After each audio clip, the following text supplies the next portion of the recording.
I want to take you to another player who might have terrified you over the years. Steph Curry, stop me if you've heard this before, but he really, really can shoot the basketball. On fire again last night, torching the Pelicans, 37 points, 7 of 11 from 3. He has made 55 three-pointers in 9 games this season. It's not going to shock you. No one in history has ever done that. He's now averaging 33 points a game.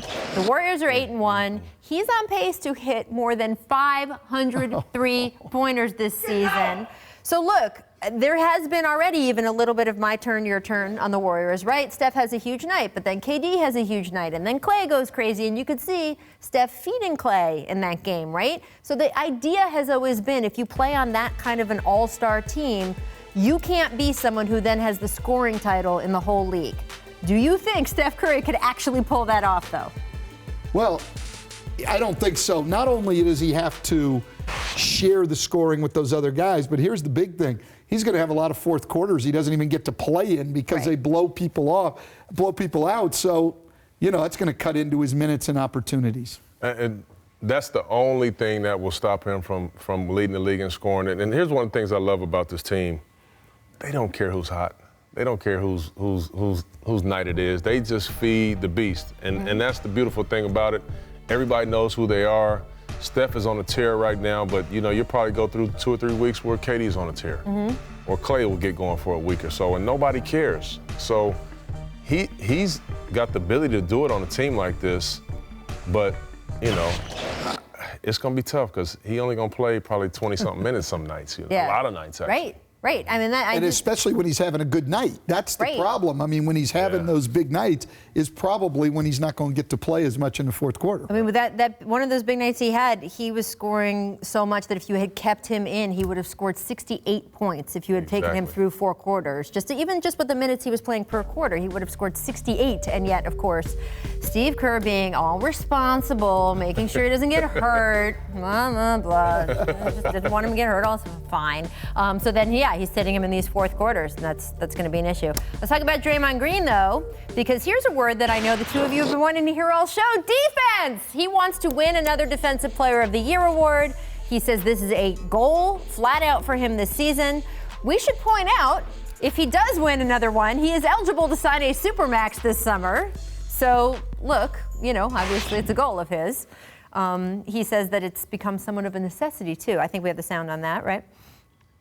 Is the Defensive Player of the Year award something that you're chasing again this year? Yeah, I need that. You need that? I need that bad. How bad? Real bad.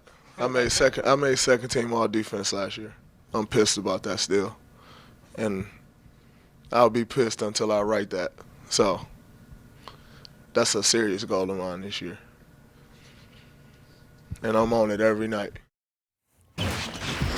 Is it a serious goal because it's a personal pride thing? Is it a serious goal because he wants to be eligible for Supermax? Do we care? I don't really care. No, I don't care either as a coach. I mean, and that's, a great goal for him to have. But I think it goes beyond the money.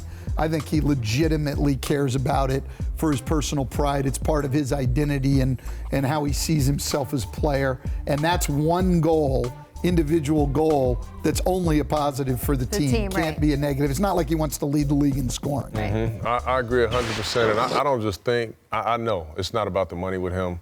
It's a pride thing. It's what he hangs his hat on, and they're better because of that. And I like when a guy's mad that he's against the all-defensive team. I had the pleasure and honor of playing with Ben Wallace. That's all he cared about. Right. Stopping the other guy. He was so good on defense that he made it where I was on the all-defensive team because he was so good. Because if I get beat, my guy's still not going to do nothing. I got this guy back here.